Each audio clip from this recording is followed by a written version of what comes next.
নমস্কাৰ ছাত্ৰ-ছাত্ৰীসকল মই জাহ্নবী দাস আজি তোমালোকৰ বিজ্ঞান বিষয়ৰ ষষ্ঠ অধ্যায় জীৱন প্ৰক্ৰিয়াৰ বিষয়ে আলোচনা কৰিম আজি মই তোমালোকৰ আগত জীৱন প্ৰক্ৰিয়াৰ পৰিচয় দাঙি ধৰিম আহা ছাত্ৰ-ছাত্ৰীসকল আমি শিকিবলৈ লওঁ জীৱন প্ৰক্ৰিয়া মানে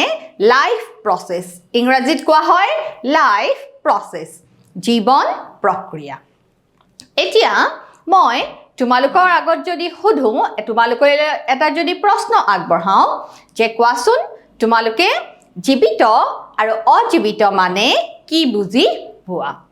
তোমালোকে কোৱা কোনবিলাকনো জীৱিত পদাৰ্থ তেতিয়া তোমালোকে কবা যে হে লৰাছলিখিনিয়ে খেলি আছে আৰু কোনোবাই সাইকেল চলাই আছে বা পথাৰত গৰু এজনীয়ে ঘাঁহ খাই আছে হয় নে নহয় তোমালোকে এনেকুৱা ধৰণৰ বহুতো উদাহৰণ মোৰ আগত দাঙি ধৰিবা আৰু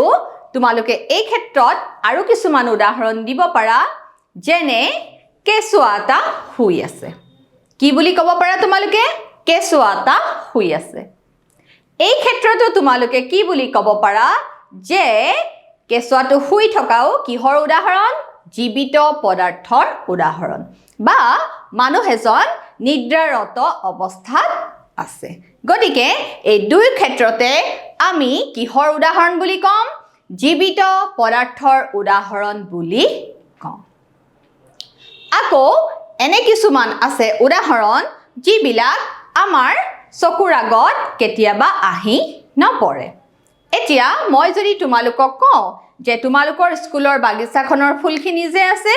বা তোমালোকৰ স্কুলৰ চাৰিওপাশে বা তোমালোকৰ ঘৰৰ চাৰিওপাশে বিভিন্ন গছ-গছনি আছে নে নাই সেই গছ-গছনি বা উদ্ভিদবিলাক কি হয় তেতিয়া তোমালোকৰ হয়তো কিছুমানে কবা হেয়া জীৱিত কাৰণ তো যদি মই সুধো তেতিয়া তোমালোকে কবা যে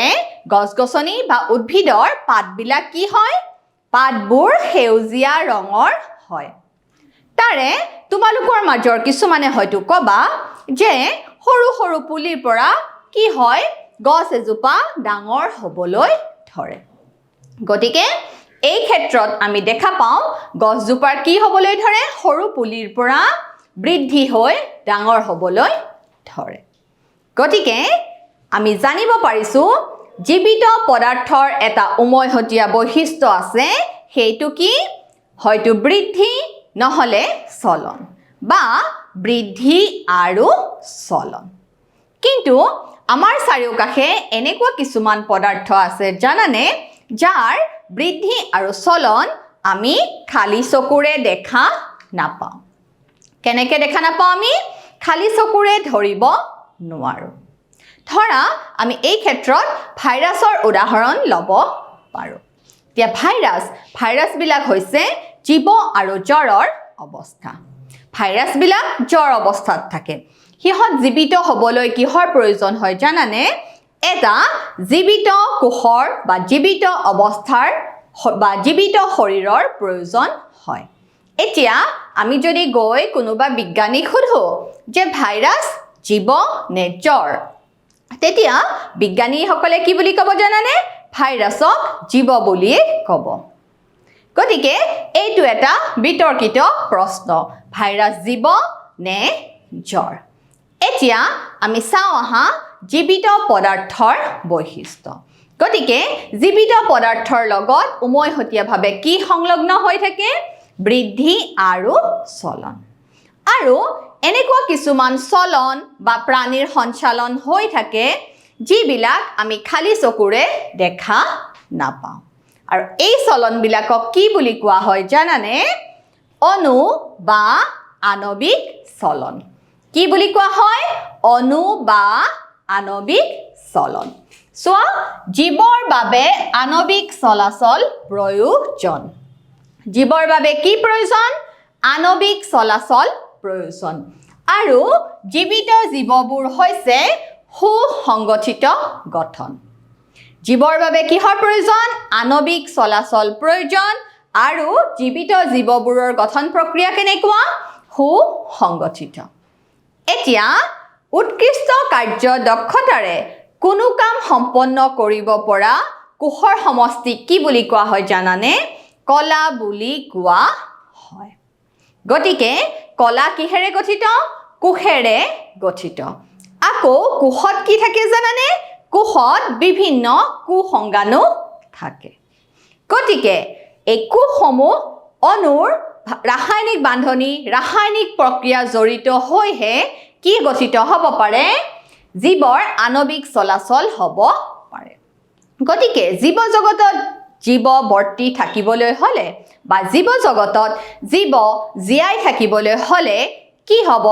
আমাৰ শৰীৰৰ ভিতৰৰ যি কোষ সেই কোষৰ সদায় গঠন প্ৰক্ৰিয়া সুসংগঠিত গঠন প্ৰক্ৰিয়া হৈ থাকিব লাগিব নহলে কোষবিলাক কি হৈ যাব জানানে অকামিলা হৈ যাব আৰু কোষবিলাক যদি অকামিলা হৈ যায় তেনেহলে পৃথিৱীত জীৱ জীয়াই থকা বা বৰ্তি থকা কি হৈ পৰিব অসম্ভৱ হৈ পৰিব গতিকে এই জীৱ জগতখন বৰ্তি থাকিবলৈ হলে কিহৰ প্ৰয়োজন কোষৰ মাজত অণুৰ বা আণৱিক চলাচলৰ প্ৰয়োজন তাৰ মানে অহৰহসমূহ কোষসমূহ কি হৈ থাকিব নতুনকৈ গঠন বা নতুনকৈ উৎপন্ন হৈ থাকিব আৰু তাৰ কাৰণে কিহৰ প্ৰয়োজন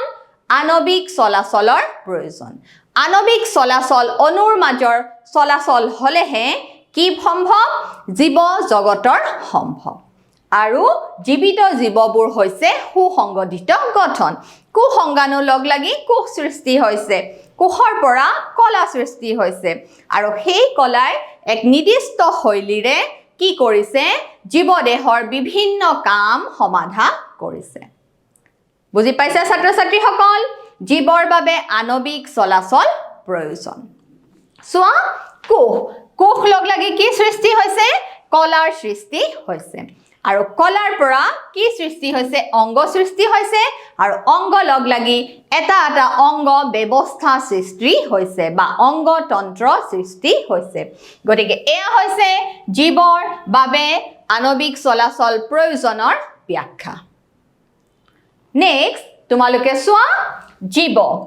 জীৱৰ বিভিন্ন পৰিবেশৰ প্ৰভাৱ বিভিন্ন প্ৰভাৱৰ ফলত কি হয় কলা ভাঙি যায় তাৰ পিছত চোৱা আৰু শক্তিৰ জৰিয়তে ৰক্ষণাবেক্ষণ আৰু মেৰামতি কৰা হয় আমি জীৱই বহিঃ পৰিবেশৰ পৰা আহাৰ হিচাপে আহাৰ গ্ৰহণ কৰাৰ ফলত আমি কি পাওঁ শক্তি পাওঁ আৰু সেই শক্তিৰ ফলতে কি হয় আমি আমাৰ কলা আৰু কোষসমূহৰ ৰক্ষণাবেক্ষণ আৰু মেৰামতি কৰিব পাৰো তাৰ পিছত চোৱা জীয়াই থকাৰ বাবে আমাৰ এই গোটেই প্ৰক্ৰিয়াটোৰ প্ৰয়োজন এতিয়া চোৱা জীৱন প্ৰক্ৰিয়া মানে কি যিবোৰ প্ৰক্ৰিয়াই একেলগে জীৱিত জীৱৰ ৰক্ষণাবেক্ষণৰ কাম কৰে যিবোৰ প্ৰক্ৰিয়াই একেলগে জীৱিত জীৱৰ ৰক্ষণাবেক্ষণৰ কাম কৰে সেই প্ৰক্ৰিয়াকে আমি কি বুলি কওঁ জীৱন প্ৰক্ৰিয়া বুলি কওঁ জীৱন প্ৰক্ৰিয়া হ'বলৈ হলে এটা বিভিন্ন পৰিবহন ৰেচন শ্বসন এই সকলোবিলাক জড়িত হৈ থাকিব লাগিব আমি পৰিপুষ্টি ল'ব লাগিব শ্বসন কাৰ্য সংঘটিত কৰিব লাগিব পৰিবহন কৰিব লাগিব আকৌ ৰেচন প্ৰক্ৰিয়া সংঘটিত কৰিব লাগিব আৰু এই গোটেই প্ৰক্ৰিয়াসমূহ সংঘটিত হৈহে কি সৃষ্টি হয় জীৱন প্ৰক্ৰিয়া সৃষ্টি হয় এতিয়া চোৱা জীৱন প্ৰক্ৰিয়াৰ প্ৰয়োজনীয়তা কি আমি বহিঃ পৰিবেশৰ বা বহিঃ উৎসৰ পৰা কি আহৰণ কৰিব লাগিব শক্তি আহৰণ কৰিব লাগিব আৰু ক্ষতি আৰু ভাঙি যোৱা কলাৰ মেৰামতি কৰিব লাগিব এতিয়া চোৱা তোমালোকৰ আগত জীৱন প্ৰক্ৰিয়াৰ এটা চিত্ৰ দাঙি ধৰা হৈছে চোৱা জীৱন প্ৰক্ৰিয়া শ্বসন আমি পৰিপুষ্টি হিচাপে বাহিৰৰ উৎসৰ পৰা কি গ্ৰহণ কৰিছো আহাৰ গ্ৰহণ কৰিছো আৰু সেই আহাৰ গ্ৰহণ কৰাৰ ফলত আমাৰ কি হয় পৰিপুষ্টি আৰু হজম শক্তি লাভ কৰোঁ তাৰ পিছত আমাৰ সেই খাদ্য গ্ৰহণ কৰিলেতো নহ'ব সেই খাদ্য আমাৰ দেহৰ বিভিন্ন অংশলৈ কি কৰিব লাগিব যাব লাগিব তাৰ কাৰণে আমাৰ কি আছে পৰিবহন তন্ত্ৰ আছে আমাৰ বিভিন্ন কলাৰ মাজেদি কি পৰিবহন হয় খাদ্য অক্সিজেন পানীৰ পৰিবহন হয় আকৌ ৰেচন আমাৰ দেহত কি হয় হজম প্ৰক্ৰিয়া হোৱাৰ পিছত আকৌ কিছুমান বৰ্জিত পদাৰ্থ মানে অলাগতিয়াল পদাৰ্থৰ উৎপন্ন হয় সেই অলাগতিয়াল পদাৰ্থসমূহ যদি আমাৰ শৰীৰৰ ভিতৰত সোমাই থাকে তেনেহলে কি সৃষ্টি হ'ব তাৰ পৰা অসুবিধাৰ সৃষ্টি হ'ব গতিকে দেহৰ শৰীৰৰ পৰা উৎপন্ন বৰ্জিত পদাৰ্থ উলিয়াই দিবলৈ আমাৰ কি সৃষ্টি হৈছে ৰেচন অংগ বা ৰেচন তন্ত্ৰৰ সৃষ্টি হৈছে গতিকে জীৱন প্ৰক্ৰিয়াত কি জড়িত হৈ থাকে শ্বসন শ্বাস প্ৰশ্বাস আমি উশাহ নিশাহ লৈ আছো গেছৰ বিনিময় হৈ আছে অক্সিজেন আৰু কাৰ্বন ডাই অক্সাইড গেছৰ বিনিময় হৈ আছে গতিকে ছাত্ৰ ছাত্ৰীসকল শ্বসন প্ৰক্ৰিয়া পৰিবহন পৰিপুষ্টি হজম ৰেচন এইবিলাক হৈছে জীৱন প্ৰক্ৰিয়াৰ ভাগ জীৱন প্ৰক্ৰিয়াৰ ভাগ কি শ্বসন পৰিপুষ্টি আৰু হজম প্ৰক্ৰিয়া পৰিবহন আৰু ৰেচন এতিয়া চোৱা জীৱন প্ৰক্ৰিয়াৰ ভাগ পৰিপুষ্টি শ্বসন পৰিবহন ৰেচন জীৱন প্ৰক্ৰিয়াৰ ভাগ কেইটা কি পৰিপুষ্টি শ্বসন পৰিবহন ৰেচন পৰিপুষ্টি শ্বসন পৰিবহন ৰেচন এতিয়া চোৱা পৰিপুষ্টি মানে কি পৰিপুষ্টি আমি পৰিপুষ্টি গ্ৰহণ কৰিবলৈ হলে কি কৰিম বাহিৰৰ উৎসৰ পৰাহে আমি আহাৰ গ্ৰহণ কৰিব পাৰো আৰু শক্তি আমি ক'ৰ পৰা লাভ কৰো আমি খোৱা খাদ্য আমি খোৱা আহাৰৰ উপাদানৰ পৰাহে শক্তি লাভ কৰো চোৱা জীৱৰ দ্বাৰা পুষ্টিকৰ পদাৰ্থ গ্ৰহণ আৰু ব্যৱহাৰৰ প্ৰক্ৰিয়া জীৱৰ দ্বাৰা পুষ্টিকৰ পদাৰ্থ গ্ৰহণ আৰু ব্যৱহাৰ কৰাৰ প্ৰক্ৰিয়াক কি বুলি কোৱা হৈছে পৰিপুষ্টি বুলি কোৱা হৈছে এই পৰিপুষ্টি আকৌ দুই ধৰণৰ আছে স্বপোষীয় পৰিপুষ্টি আৰু পৰপোষীয় পৰিপুষ্টি স্বপোষীয় পৰিপুষ্টি কি হয় জানানে নিজে নিজৰ আহাৰ তৈয়াৰ কৰিব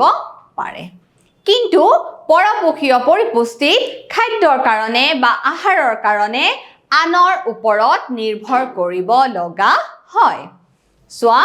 পৰিপুষ্টি শক্তিৰ উৎস হিচাপে আমি আৰু শৰীৰৰ উপাদানসমূহৰ পৰা জৈৱ সংশ্লেষণৰ বাবে আমি পৰিপুষ্টি প্ৰক্ৰিয়া ব্যৱহাৰ কৰো এতিয়া চোৱা পুষ্টিকৰ পদাৰ্থ মানে কি শৰীৰৰ প্ৰয়োজনীয়তাৰ ওপৰত ভিত্তি কৰি পুষ্টি প্ৰদান কৰা পদাৰ্থ পুষ্টিকৰ পদাৰ্থ মানে কি শৰীৰৰ প্ৰয়োজনীয়তাৰ ওপৰত নিৰ্ভৰ কৰি ভিত্তি কৰি পুষ্টি প্ৰদান কৰা পদাৰ্থকে আমি কি বুলি কওঁ পুষ্টিকৰ পদাৰ্থ বুলি কওঁ আৰু আমি বেছিভাগেই পুষ্টিকৰ পদাৰ্থ কি অণুৰ পৰা পাওঁ জানানে কাৰ্বন অণুৰ পৰা পাওঁ চোৱা খাদ্যৰ উৎস কাৰ্বন ভিত্তিক অণু বেছিভাগে আমি খোৱা আহাৰৰ বেছিভাগ খাদ্যতে কি অণু জড়িত হৈ থাকে কাৰ্বন অণু জড়িত হৈ থাকে তাৰ পিছত চোৱা কাৰ্বনৰ উৎসৰ জটিলতাৰ ওপৰত নিৰ্ভৰ কৰি কাৰ্বনৰ উৎসৰ জটিলতাৰ ওপৰত নিৰ্ভৰ কৰি বিভিন্ন জীৱই বিভিন্ন ধৰণৰ পুষ্টি প্ৰক্ৰিয়া গ্ৰহণ কৰে কাৰ্বন অণুৰ জটিল অণু আৰু সেই জটিলতাৰ ওপৰত নিৰ্ভৰ কৰি বিভিন্ন জীৱৰ খাদ্য গ্ৰহণ প্ৰক্ৰিয়া বা পুষ্টি প্ৰক্ৰিয়া বেলেগ বেলেগ ধৰণৰ হয় গতিকে পুষ্টিকৰ পদাৰ্থ মানে কি শৰীৰৰ প্ৰয়োজনীয়তাৰ ওপৰত ভিত্তি কৰি গ্ৰহণ কৰা পদাৰ্থক কি বুলি কোৱা হয় পুষ্টিকৰ পদাৰ্থ বুলি কোৱা হয় আৰু খাদ্যৰ উৎস কি কাৰ্বন ভিত্তিক অণু আমাৰ বেছিভাগ আহাৰৰ বেছিভাগ খাদ্যৰে অণু কি কাৰ্বন আৰু কাৰ্বন অণুৰ জটিলতাৰ ওপৰত ভিত্তি কৰি কি কৰা হয় বিভিন্ন জীৱৰ পুষ্টি বেলেগ বেলেগ এতিয়া চোৱা শ্বসন প্ৰক্ৰিয়া মানে কি শ্বসন প্ৰক্ৰিয়াত কি কৰোঁ আমি শৰীৰৰ বাহিৰৰ পৰা অক্সিজেন আহৰণৰ জৈৱ ৰাসায়নিক প্ৰক্ৰিয়া শৰীৰৰ বাহিৰৰ পৰা অক্সিজেন আহৰণৰ যেটো জৈৱ ৰাসায়নিক প্ৰক্ৰিয়া তাকে কি বুলি কোৱা হৈছে শ্বসন বুলি কোৱা হৈছে আৰু এই অক্সিজেন আমি কৰ পৰা লাভ কৰো আমি সেউজীয়া উদ্ভিদৰ পৰা লাভ কৰো সেউজীয়া উদ্ভিদে সালোক সংশ্লেষণৰ সময়ত কি গেছ নিৰ্গত কৰে অক্সিজেন গেছ নিৰ্গত কৰে সালোক সংশ্লেষণ প্ৰক্ৰিয়াত সেউজীয়া উদ্ভিদে কাৰ্বন ডাই অক্সাইড গেছ গ্ৰহণ কৰে কাৰ্বন ডাই অক্সাইড গেছ গ্ৰহণ কৰি শ্বেতসাৰ প্ৰস্তুত কৰে আৰু লগতে কি গেছ উলিয়ায় অক্সিজেন গেছ উলিয়ায় আৰু সেই অক্সিজেন কোনে গ্ৰহণ কৰে সেই অক্সিজেন আমি উশাহত গ্ৰহণ কৰোঁ গতিকে এই প্ৰক্ৰিয়াটোক আমি কি বুলি কৈছো শ্বসন বুলি কৈছো দেখিছা তোমালোকৰ আগত শ্বসনৰ চিত্ৰ দাঙি ধৰা হৈছে এতিয়া চোৱা কোষীয় প্ৰয়োজনীয়তাৰ বাবে শক্তিৰ উৎস বিভাজনৰ বাবে ব্যৱহাৰ কৰোঁ গ্লুকোজ ভাঙি শক্তি আহৰণ কৰা হয় গ্লুকোজ অণু ভাঙি তাৰ পৰা কি সৃষ্টি হয় শক্তিৰ সৃষ্টি হয় গ্লুকোজৰ সংকেত হৈছে C6H12O6 গ্লুকোজ অণু C6H12O6 শ্বসন প্ৰক্ৰিয়া গ্লুকোজ C6H12O6 আৰু এই কোষীয় শ্বসন কোনটো অংগাণুত সংঘটিত হয় জানানে মাইটোকন্ড্ৰিয়া কোষ অংগাণুত কোষীয় শ্বসন সংঘটিত হয় চোৱা কোষৰ মাইটোকন্ড্ৰিয়াত শ্বসন দেখা দিয়ে বা কোষৰ মাইটোকন্ড্ৰিয়াত শ্বসন প্ৰক্ৰিয়া সংঘটিত হয় গতিকে মাইটোকন্ড্ৰিয়া কি বুলি কোৱা হয় কোষীয় শক্তিৰ ভঁৰাল পাৱাৰ হাউস অফ এনাৰ্জি কোষীয় শক্তিৰ ভঁৰাল অক্সিজেন আৰু কাৰ্বন ডাই অক্সাইডৰ দৰে গেছৰ বিনিময় ঘটে গতিকে আমি বুজিলো আমি গম পালো শ্বসন প্ৰক্ৰিয়াত কি গেছৰ বিনিময় ঘটে অক্সিজেন আৰু কাৰ্বন ডাই অক্সাইড গেছৰ বিনিময় ঘটে আকৌ চোৱা জটিল অণুৰ সৰল পৰ্যায়লৈ পৰিৱৰ্তন কৰাত জাৰণ বিজাৰণ বিক্ৰিয়া জড়িত আমাৰ দেহত যে খাদ্য হজম হয় খাদ্যৰ যি হজম প্ৰক্ৰিয়া আমি কাৰ্বহাইড্ৰেট গৈ কাৰ্বহাইড্ৰেট জটিল অণু খাদ্যৰ হজম প্ৰক্ৰিয়াত বিপাকীয় প্ৰক্ৰিয়াত কাৰ্বহাইড্ৰেট জটিল অণু কি পৰ্যায়লৈ পৰিৱৰ্তন হ'ব সৰল অণু মানে গ্লুকোজলৈ যে পৰিৱৰ্তন হয় এই প্ৰক্ৰিয়াৰ লগত ৰাসায়নিক বিক্ৰিয়া জড়িত হৈ থাকে আৰু কি ৰাসায়নিক বিক্ৰিয়া জড়িত হৈ থাকে জাৰণ বিজাৰণ বিক্ৰিয়া গতিকে এই কোষীয় বিক্ৰিয়াসমূহ সংঘটিত হ'বলৈ হলে আমাৰ লগত কি বিক্ৰিয়াৰ প্ৰয়োজন হ'ব জাৰণ বিজাৰণ বিক্ৰিয়াৰ প্ৰয়োজন জাৰণ বিজাৰণ বিক্ৰিয়াৰ ফলতহে আমি খোৱা খাদ্যৰ যিবিলাক জটিল অণু সৰল অণুলৈ পৰিৱৰ্তন কৰিব পাৰোঁ এতিয়া চোৱা পৰিবহন মানে কি পৰিবহন মানে আমাৰ কেনেকৈ থাকে আমাৰ পৰিবহন নিগম থাকে হয়নে নহয় আমি এঠাইৰ পৰা আন ঠাইলৈ যাবলৈ আমাক কিহৰ প্ৰয়োজন আমাক গাড়ীৰ প্ৰয়োজন বা চাইকেলৰ প্ৰয়োজন হয়নে নহয় গতিকে তোমালোকে ঘৰৰ পৰা স্কুল আহিছা চাইকেল চলাই আহিছা গাড়ীৰে আহিছা ৰিক্সাৰে আহিছা তাৰ কাৰণে আমাক কিহৰ প্ৰয়োজন হৈছে আমাক পৰিবহন আমাৰ কাৰণে এই যন্ত্ৰপাতিৰ প্ৰয়োজন হৈছে ঠিক সেইদৰে মানুহৰ শৰীৰতো পৰিবহনৰ কাৰণে কি আছে জানানে বিভিন্ন নলা আছে যেনে খাদ্যনলী আছে হয়নে নহয় ঠিক তেনেধৰণে উদ্ভিদৰ ক্ষেত্ৰতো খাদ্য বা পানীৰ পৰিবহন হ'বৰ কাৰণে কি আছে নলী আছে আৰু সেই নলীবিলাকক কোৱা হয় জাইলেম আৰু ফ্লোএম এতিয়া চোৱা শৰীৰৰ এঠাইৰ পৰা আন ঠাইলৈ খাদ্য আৰু অক্সিজেনৰ স্থানান্তৰ শৰীৰৰ এঠাইৰ পৰা আন ঠাইলৈ খাদ্য আৰু অক্সিজেনৰ স্থানান্তৰ এই প্ৰক্ৰিয়াকে আমি কি বুলি কৈছো পৰিবহন প্ৰক্ৰিয়া বুলি কৈছো এতিয়া চোৱা উদ্ভিদ আৰু প্ৰাণীৰ পৰিবহন সম্পূৰ্ণ বেলেগ বেলেগ উদ্ভিদ আৰু প্ৰাণীৰ পৰিবহন প্ৰক্ৰিয়া সম্পূৰ্ণ বেলেগ বেলেগ প্ৰাণীৰ ক্ষেত্ৰত পৰিবহন হয় বা জীৱ-জন্তুৰ চলাচল ব্যৱস্থাত কি হয় তেজৰ নলী থাকে তেজৰ নলী থাকে বিভিন্ন ধমনী শিৰা ৰক্তনলিকা থাকে নে নাথাকে সোৱা আৰু হৃদয় হাৰ্ট হৃদয়ত পৰিবহন সংঘটিত হয় আৰু কি থাকে তেজ তেজো হৈছে পৰিবহন কলা আকৌ উদ্ভিদৰ ক্ষেত্ৰত কি হয় জানানে সংবহন কলা আৰু এই সংবহন কলাক কি ভাগত ভগোৱা হৈছে জাইলেম আৰু ফ্লোএম জাইলেম আৰু ফ্লোএম গতিকে ছাত্ৰ ছাত্ৰীসকল উদ্ভিদ আৰু প্ৰাণীৰ পৰিবহন সম্পূৰ্ণ বেলেগ বেলেগ জীৱ-জন্তু বা প্ৰাণীৰ ক্ষেত্ৰত পৰিবহন সংঘটিত হয় তেজৰ নলী হৃদয় আৰু তেজৰ দ্বাৰা আৰু উদ্ভিদৰ ক্ষেত্ৰত পৰিবহন সম্ভৱ হয় সংবহন কলাৰ পৰা আৰু সংবহন কলা হৈছে জাইলেম আৰু ফ্লোএম জাইলেমৰ সহায়ত শিপাই শুহি লোৱা পানী কি হয় পাতলৈ যায়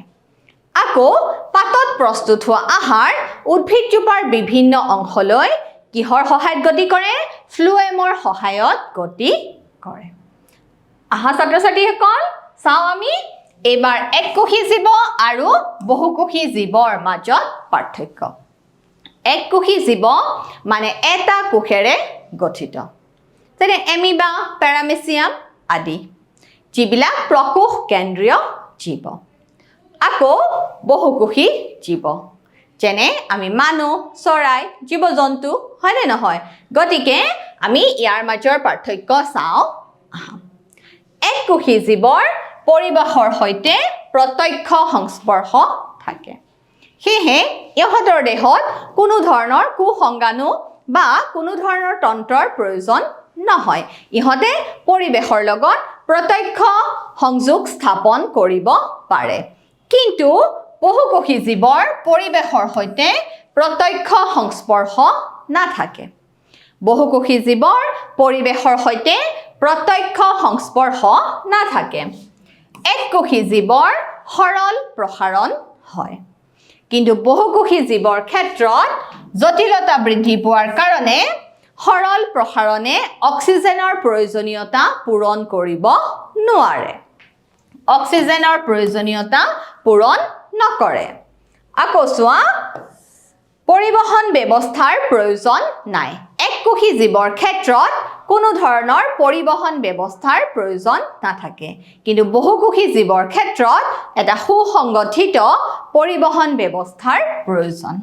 বহুকোষী জীৱৰ ক্ষেত্ৰত পৰিবহন ব্যৱস্থা অতি প্ৰয়োজনীয় গতিকে ছাত্ৰ ছাত্ৰীসকল এককোষী আৰু বহুকোষী জীৱৰ মাজত পাৰ্থক্য কি এককোষী জীৱবিলাক পৰিবেশৰ সৈতে প্ৰত্যক্ষ সংস্পৰ্শত থাকে কিন্তু বহুকোষী জীৱসমূহ পৰিবেশৰ সৈতে প্ৰত্যক্ষ সংস্পৰ্শত নাথাকে এককোষী জীৱৰ সৰল প্ৰসাৰণ সম্ভৱ কিন্তু বহুকোষী জীৱৰ জটিলতা বৃদ্ধি পোৱাৰ কাৰণে অকল সৰল প্ৰসাৰণৰ যোগেদি অক্সিজেনৰ যি প্ৰয়োজন সেইখিনি পূৰণ কৰিব নোৱাৰে আকৌ এককোষী জীৱৰ পৰিবহন ব্যৱস্থাৰ প্ৰয়োজন নাই কিন্তু বহুকোষী জীৱৰ ক্ষেত্ৰত পৰিবহন ব্যৱস্থাৰ প্ৰয়োজন এতিয়া চোৱা ৰেচন ৰেচন মানে আঁতৰাই দিয়া ৰেচন মানে কি আঁতৰাই দিয়া বা নিষ্কাশন কৰা ৰেচন মানে আঁতৰাই দিয়া বা নিষ্কাশন কৰা আমাৰ শৰীৰৰ বিভিন্ন প্ৰক্ৰিয়াত খাদ্যৰ হজম প্ৰক্ৰিয়াত শেষত কি সৃষ্টি হয় কিছুমান অলাগতিয়াল বা বৰ্জিত পদাৰ্থৰ সৃষ্টি হয় আৰু এই বৰ্জিত পদাৰ্থসমূহ আঁতৰাই দিয়াটো অত্যন্ত প্ৰয়োজনীয় গতিকে যি প্ৰক্ৰিয়াৰ সহায়ত শৰীৰৰ পৰা বৰ্জিত পদাৰ্থবোৰ আঁতৰাই দিয়া হয় সেই প্ৰক্ৰিয়াটোকে কি বুলি কোৱা হয় ৰেচন প্ৰক্ৰিয়া বুলি কোৱা হয় গতিকে ৰেচন প্ৰক্ৰিয়া সংঘটিত হ'ব লাগিলেও বহুকোষী জীৱৰ ক্ষেত্ৰত কিহৰ প্ৰয়োজন এটা ৰেচন তন্ত্ৰৰ প্ৰয়োজন চোৱা শৰীৰৰ পৰা অতিৰিক্ত বা বিষাক্ত আৱৰ্জনা বা বৰ্জিত পদাৰ্থ আঁতৰোৱাৰ যি জৈৱিক প্ৰক্ৰিয়া তাকে আমি কি বুলি কৈছো ৰেচন গতিকে ৰেচন হ'ব লাগিলে ৰেচন অংগৰ প্ৰয়োজন আৰু আমাৰ শৰীৰৰ ৰেচন অংগ কি বৃক্ক আমাৰ শৰীৰৰ ৰেচন অংগ হৈছে বৃক্ক আৰু বৃক্ক গঠনৰ একক হৈছে নেফ্ৰন তোমালোকে মনত ৰাখিবা আৰু এইটো এটা গোটেই ৰেচন তন্ত্ৰ এটা সিস্টেম হ'ব লাগিব এটা তন্ত্ৰ হ'ব লাগিব ৰেচন সংঘটিত হ'বলৈ লাগিলে এতিয়া সোৱা ৰেচন প্ৰক্ৰিয়া কেনেকৈনো সংঘটিত হয় সোৱা ৰাসায়নিক বিক্ৰিয়া কাৰ্বন আৰু অক্সিজেনৰ উৎস ব্যৱহাৰ কৰা হয় সোৱা উৎপাদিত শক্তি ৰাসায়নিক বিক্ৰিয়াৰ সহায়ত কাৰ্বন আৰু অক্সিজেনৰ উৎস আমি ব্যৱহাৰ কৰাৰ পিছত কিহৰ উৎপন্ন হয় শক্তিৰ উৎপন্ন হয় আৰু সেই শক্তিৰ লগতে কি সৃষ্টি হয় কিছুমান উপজাত পদাৰ্থৰ উৎপন্ন হয় আৰু সেই উপজাত পদাৰ্থবিলাক কি হয় ক্ষতিকাৰক হয় আৰু সেই কাৰণে সেই সমূহৰ নিষ্কাশন অতি প্ৰয়োজন গতিকে আমি ক্ষতিকাৰক পদাৰ্থসমূহৰ কি কৰিব লাগে নিষ্কাশন কৰিব লাগে গতিকে এইটোৱে হৈছে ৰেচন প্ৰক্ৰিয়া ৰাসায়নিক বিক্ৰিয়াৰ সহায়ত কাৰ্বন আৰু অক্সিজেনৰ উৎস ব্যৱহাৰ কৰাৰ ফলত কিহৰ সৃষ্টি হয় শক্তিৰ সৃষ্টি হয় আৰু সেই শক্তিৰ সৃষ্টি হোৱাৰ লগতে কি সৃষ্টি হয় কিছুমান উপজাত পদাৰ্থৰ সৃষ্টি হয় আৰু এই উপজাত পদাৰ্থবোৰ ক্ষতিকাৰক হোৱাৰ কাৰণে আমি সেইবিলাকৰ কি কৰিব লাগে নিষ্কাশন মানে আঁতৰাই দিব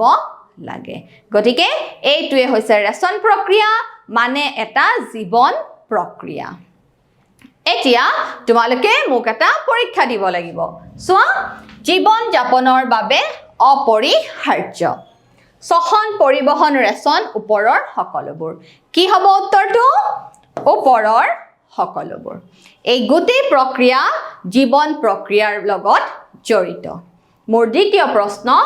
দেশ কোনো জীৱৰ দ্বাৰা পুষ্টিকৰ উপাদান গ্ৰহণ আৰু ব্যৱহাৰৰ প্ৰক্ৰিয়া ইয়াৰ উত্তৰটো হ'ব পৰিপুষ্টি মোৰ তৃতীয় প্ৰশ্ন সোৱা শ্বাস প্ৰশ্বাসৰ ফলত শক্তি নিৰ্গত হয় আৰু ইয়াৰ উত্তৰটো হ'ব শুদ্ধ গতিকে ছাত্ৰ ছাত্ৰীসকল আজি আমি শিকিলো জীৱন প্ৰক্ৰিয়া মানে কি জীৱন প্ৰক্ৰিয়া হ'বলৈ হ'লে আণৱিক বা অণুৰ চলাচল হৈ থাকিব লাগিব আৰু অণুসমূহৰ কি হৈ থাকিব লাগিব কোষৰ লগত জড়িত আৰু এই কোষসমূহ সদায় নতুনকৈ গঠন বা উৎপত্তি হৈ থাকিব লাগিব আৰু জীৱন প্ৰক্ৰিয়াৰ লগত কি জড়িত শ্বসন পৰিপুষ্টি আৰু হজম পৰিবহন আৰু ৰেচন গতিকে ছাত্ৰ ছাত্ৰীসকল আজিলৈ আহো আশা কৰোঁ তোমালোকে বুজিবলৈ সক্ষম হৈছা ধন্যবাদ